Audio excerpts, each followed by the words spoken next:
Welcome to Mental Health Monday. My name is Mick Coyle. Coming up on the programme this week. Yeah, all my pals out going to the cinema, and I'm in my hospital bed wearing these adult nappies with my hair falling out, and I had nits. First time I've ever had nits. Kick a girl while she's down. It's not just, right, how do I survive in this situation? How can I thrive in that situation? You obviously found that opportunity despite the situation I found myself in. Lots of people are struggling. It's okay, they are, but it's okay not to be okay, but also it's not okay. You're worth owing it to yourself to talk to people and get the help you need. And I'll be reminding you how you can make connections with mental health organisations within your community. It's Mental Health Monday. The home of the UK's conversation about mental health. Welcome to Mental Health Monday. My name is Mick Coyle. Oh, I sound a bit echoey today, don't I? I'm echoing all over the place. I'm having to record the podcast intro in a slightly different place to where I've recorded the rest of the podcast. For various different reasons that I won't get into. But it involves building work. It involves the car exhaust falling off my car.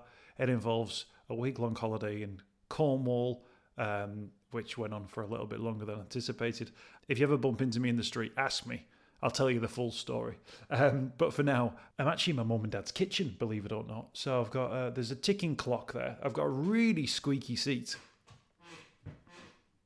That's no good, is it, at all? But I've got all my kit set up here because my usual spot is not currently available, again, for reasons that I won't get into. I've got such a good guest on the podcast this week, Paralympian Alamy Conroy. Now, Amy is an absolutely brilliant advocate for positive mental health. She's had a really, really tough time of it, and her story is a powerful reminder of resilience and the strength of the human spirit. Now, check this out. She was diagnosed with having cancer at the age of 13, and she'd already by that point lost her grandparents, her mum, and her uncle to cancer. So can you imagine getting that diagnosis at that age and then coming through it? She lost part of her leg in a battle against cancer as well. And at that age, how do you begin to get your head around what's going on to you, as well as dealing with the grief, the emotion, also trying to anticipate what life is going to be like for you? But she took things to the next level. She discovered wheelchair basketball. It gave her a new sense of purpose, confidence, self-esteem, and actually took that to the Paralympic Games, which is just a wonderful, wonderful thing to do, to become a Paralympic gold champion. Now, I caught up with Amy on the day that the AXA Mind Health Study was revealed. And this was a major study with countries from across the globe, 30,000 people who were interviewed as part of this. And actually, from a UK point of view, painted a really bleak picture. More than a fifth of UK adults are in emotional distress, describe themselves as struggling, while a quarter have an absence of positive well-being. Described in the study as languishing. This is the language that we're talking about, people living their lives. You know, one person there admitting that there was nothing left in the tank. You know, this really summarises what we're up against now with people suffering from burnout, stress, anxiety, and all of those things. Life is really tough for a lot of people at the moment. And I guess this conversation is about looking at when the worst does happen, how can you find your way through? What are those things that you can do to put yourself on a slightly better path? And Amy's the perfect person to speak to. And I started off by talking to Amy about the fact it must have been so difficult to be diagnosed with cancer at the age of 13, particularly after having lost her mum earlier in her life. Yeah, it took about a year to be diagnosed, back and forth to the doctors, sent home with sports brain or growing pains. And so by the point of diagnosis, I was given a 50% chance of survival. I'd already lost my mum to cancer. So at that point, I kind of thought, oh, cripes, this is it.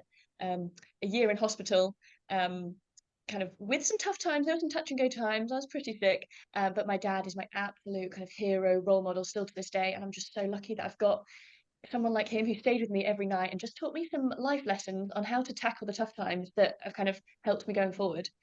Yeah, real tough times. Obviously, what you were going through, but as you mentioned as well, the C word in your family, cancer, had meant really devastating things as well. You'd already lived through those things. Yeah, and I mean, kind of just for context, while my mum was dying of cancer, my dad was working full time, raising two young girls, but just kind of really embodied like a positive mindset and not always just focusing on what there were quite a lot of negative times, and just um, he got a lot of strength through gratitude and kindness, and I just have a lot of respect for him. I think that's so sweet. And I think, the idea that, dad was there at that time, we all need that support, don't we? And I guess, as a 13-year-old going through that, you wanted to be the 13-year-old with ambition and aspiration and hope and joy, but you were also faced with the reality of what might be coming. And I guess for a 13-year-old's brain to deal with that, it must have been pulling in loads of different directions. Yeah, all my pals out going to the cinema, and I'm in my hospital bed wearing these adult nappies with my hair falling out, and I had nits. First time I've ever had nits. Kick a gal while she's down, running over my bald head. That wasn't the grand plan. No, But I think he absolutely also taught not. me kind of sometimes a sense of humor as well, not to kind of invalidate anything, but just sometimes it can take um, just a bit of the darkness out of things as we all go through tough times. Like, life isn't fair. No one said it would be, but that doesn't mean it's not within our power to kind of do what we can and owe it to ourselves to put ourselves in the most kind of flourishing, thriving position, which is what this mind health meter is trying to do. It's saying, it's not your fault when life kind of goes a bit wrong, but it is your responsibility to know kind of signs in yourself. If you think yourself start to struggle, nip it in the bud and just keep yourself as happy as possible in simple terms, which is kind of what we're all striving for at the end of the day, just happiness. Yeah, sure. That idea of, contentment in life is such a huge thing. Can I actually, though, from that resilience point of view, was there a moment for you where you thought, right, I'm plowing on through this? I'm not saying as a 13-year-old, I don't think it's in a 13-year-old's mind to sort of think, I'll just give up now. But was there a moment where you thought, no, actually, there's a future for me and there's a fight here which I can win? Was there a moment where you can specifically remember that being an opportunity? um I think it maybe, strangely, it was kind of when I was told I was going to have my leg amputated and kind of realized, um, kind of, you know, it's obviously normal to feel sad and let yourself feel the feelings for mental health. But after a few days, I was thinking kind of a pity party wasn't going to get me anywhere. And thinking, and then I kind of was surprised by myself a little bit. Sorry, that sounds really arrogant, but just almost that kind of trust in yourself. And we all have this kind of strength of character within us. And when kind of as nice as it is when life's cushy and going well, they're not the times that kind of help us grow and get this kind of resilience coat of armor. So it's almost if anyone listening to this is going through a really tough time and it's feeling bleak and your back's up against the wall and you're like, where is the light at the end of this tunnel? Kind of firstly remembering those times will pass, but also these are the times that are going to teach you strength. And then you can look back and think, if I can make it through that, I can trust myself to make it through anything. And life feels a bit less scary because you have that trust in yourself. Like, yeah, I'm a bad bottom. That's a new phrase there. We'll get some t-shirts made up Apologies. with that put on. Can I ask you from that point of hearing about wheelchair, and I guess there's a point where a wheelchair is rolled into the room that you're in and you're thinking, this is my future. There's one thing against thinking, right, how can I cope or survive living in this seat? But then you did something else, which is, right, what can I achieve in this seat? And then suddenly you're on a pathway to, Paralympic glory. Is that a mindset shift where you've got to think it's not just, right, how do I survive in this situation? How can I thrive in that situation? You obviously found that opportunity. It didn't come easy in the first stages, I understand it. But then to think, actually, I can do something, with these wheels. I can do something despite the situation I found myself in. Definitely. I think full disclosure, kind of with social media these days, as we can see from this study, it can take its toll on people's mind health. And you often only see the end part of the journey, kind of where people have, 3 Paralympics, whatever. But actually, full disclosure, I was awful when I first started. And I'd spent a lot of time learning to walk. I was really self-conscious about having a prosthetic leg. I just wanted to be kind of, in quotation marks, normal, like every other 14-year-old kid. Really embarrassed about my disability. I didn't want to play a disability sport. I thought that's going to be lame. Actually, it turned out to be brilliant. There were lots of tough times where I had to pick myself back up, loads of setbacks. I guess I lent on my why quite a lot. Like, I knew this was what I wanted. And in the times where it was really tough and I was just exhausted, thinking, should I stop now? I kind of digged into my why, like, no, I want this. But all the times people have thought, you can't do that. The pitying looks that I had this morning when I couldn't get into Costa because of a few steps, kind of proving people wrong, proving to myself, for my dad as well, who'd been there through the whole journey. So I think having your why helps you with your fight, because as this study shows, 1 in 5 people are struggling right now, and it can be exhausting, and it's not always kind of as easier said than done. If you're struggling to get out of bed, kind of going to the gym every day might feel too much, but I think having small manageable goals, holding yourself accountable to that, even starting with 5 press ups a day and sticking with that, and also taking the time to check in with yourself and be proud of yourself, like, this is tough, but I'm trust myself to get through it.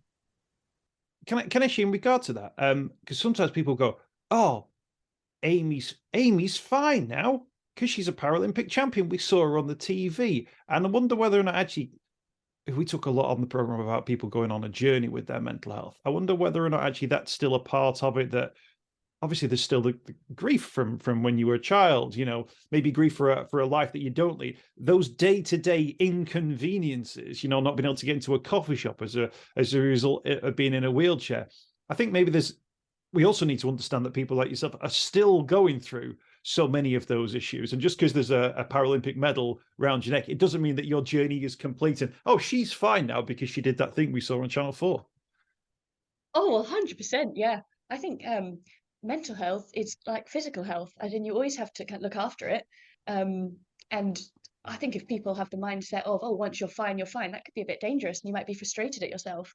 But yeah, I, since learning to walk kind of the past 15 years, I've always walked around with my prosthetic.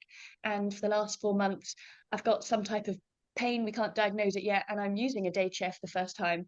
And there were a first few days where I was like, oh, I couldn't really leave my house. It wasn't very accessible. I was a bit woe is me with all my deliveries.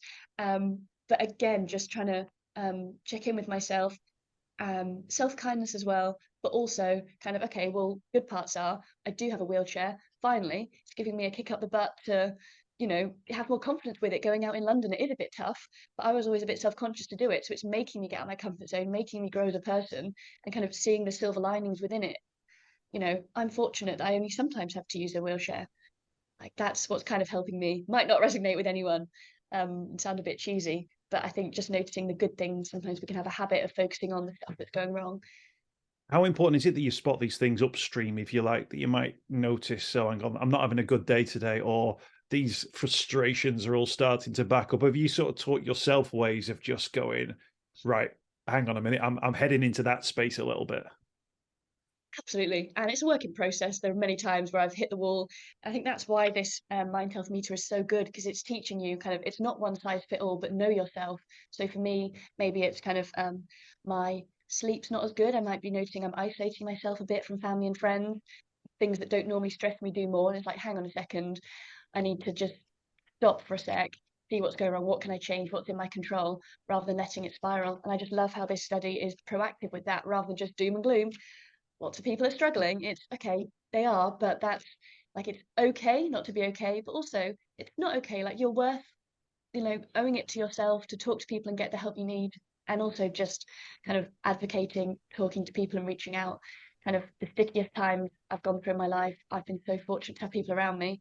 And there's something that I went through that I didn't speak to anyone about. And that's the hardest thing, hands down, that I've been through. So just the power of speaking to people and getting that courage. And this study also shows that the stigma is going down. Still, there's 45% believe the stigma's not. So we've got some work to do, but I think just be a kind person, don't judge others, is a good motto. Great advice. And I wanted to ask you, from that mental health point of view, when people will follow your story and they'll presume that every conversation you've ever had with a GP or a health professional has been purely around the sort of the physicality. And it's interesting there that you touched on there that you're aware of yourself. I don't know if it's a diagnosis thing or if it's just an awareness that you have of your own mental health, that there is another story, and it goes sort of hand in hand with our physical health, that our mental health has got to be right up there too. And I think I learned the hard way during lockdown. My dad was really sick and we nearly lost him. And that's the first time when all my usual techniques weren't really working. And it was really uncomfortable, but I was kind of, for me, just like showing vulnerability and saying, hang on, I'm not okay right now, to my teammates, and not seeing that as a weakness, I think is a really powerful thing. And it also brought us together on a deeper connection level. So with kind of work colleagues, friends, like, vulnerability is a strength and it connects us deeper. Even though it's tough, it's absolutely worth it. If anyone listening now is struggling with that, just it is worth it. It's tough, but you deserve the help. When it comes to team sports, Amy, I wanted to ask you about that as well, because so many people talk to me about feeling like they want to be part of something. That if you feel isolated and you feel like you're not sort of engaging with society, you feel low because you feel like when you put something out there, nothing comes back. It's almost like the world doesn't even know you exist. You're involved in a team sport, and I wanted to sort of get your idea of how psychologically that works for you, because of course, literally in a team, if you don't do your bit, your team loses. But if you do your bit, your team can win. And when you do win, you can have incredible success together. And I wonder whether or not that's a really good example that we can use, that you can play a part. It doesn't have to be in a team sport. You can play a part within a community, and it can bring benefits. And I wanted to just hear your experience of feeling like you were part of something in something like a team sport. Definitely. I think being in a team sports kind of changed my whole outlook on myself, and not to sound cheesy, but my disability. When I first had this dream to play for GB, and the coach told me you'd have to take your leg off to play, and I thought absolutely not. I was mortified at the idea, and it was kind of being in a team environment, seeing other people kind of do this and not have kind of a care in the world about it, or what it looked like from the outside, was just it was such a motivation. And so I think being around like-minded people who have similar values and purpose, because in the busy world, we can sometimes lose touch with our values. So I think that's really important.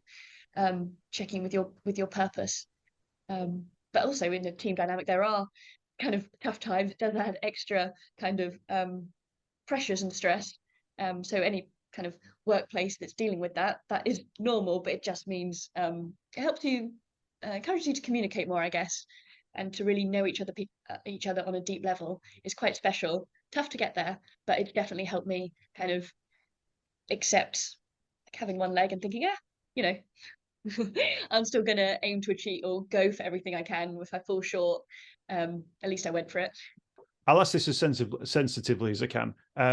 Is there a level of humour which exists within, say, a Paralympic basketball team about sort of physicalities and the things you're going through, which wouldn't fly if we had that conversation now, or if I tried to engage? Do you see the sort of question I'm trying to ask? Like, Yeah. is that an outlet for you sometimes when you think about your own hang-ups and your own issues around appearance or your experience, and then you go into a room with people who've had similar types of experience, but I guess their issues, their hang-ups, their sort of trigger points might be a little bit different. And I guess that throws up all sorts of both difficult, but also, I imagine, quite funny moments.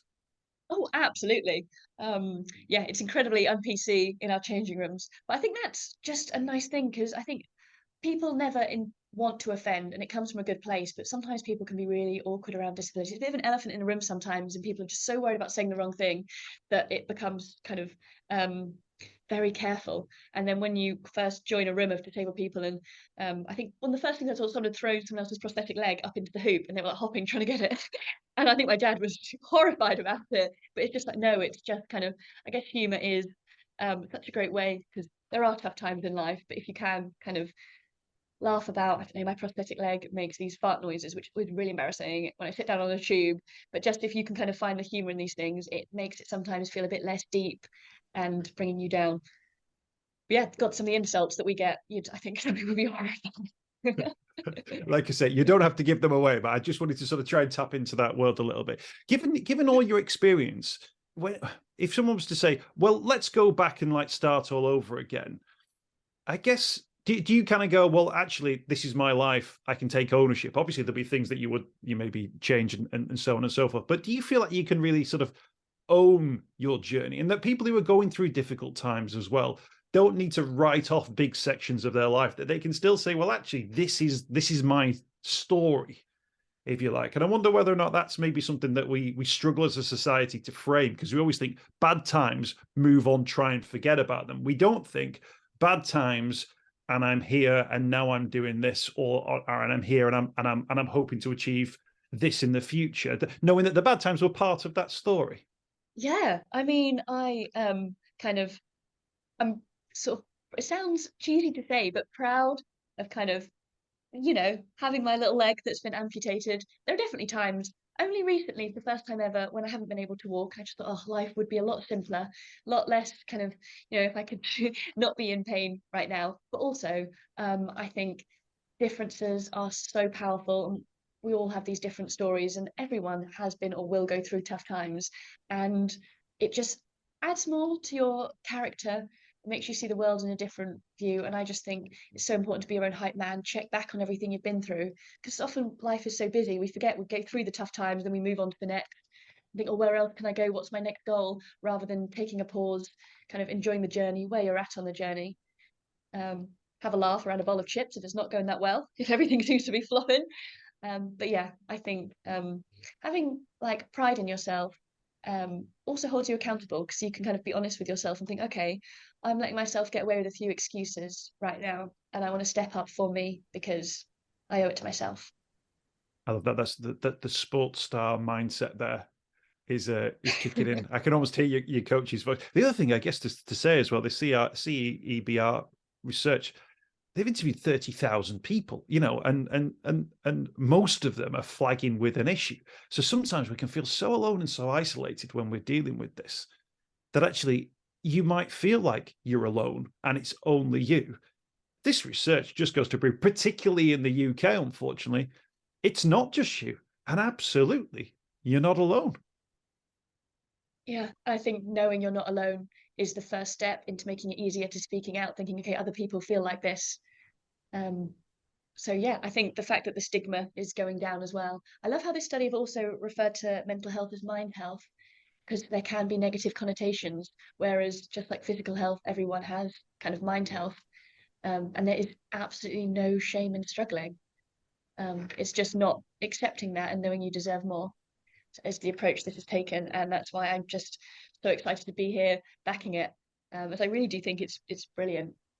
No, absolutely, absolutely. We'll put a link in the podcast notes to the research where people can find out some more information. Interesting, the UK has the highest rates of poor mental health. Part of me wonders whether or not that's partly because people in the UK are a little bit more attuned to the conversation now, that maybe they're recognizing that they get asked in a survey about feelings of depression, isolation, loneliness. Maybe they're a little bit more aware of it. But equally, I think we don't do ourselves too many favors in this country, do we, in terms of making things difficult for people unnecessarily. So maybe that's a little bit of homework for the rest of the country to get on. In the meantime, Amy, what's next for you?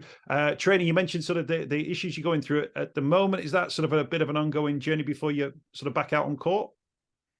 Yeah, it's been 4 months so far. So I'm doing what I can medical wise. Hopefully like an operation or something will help.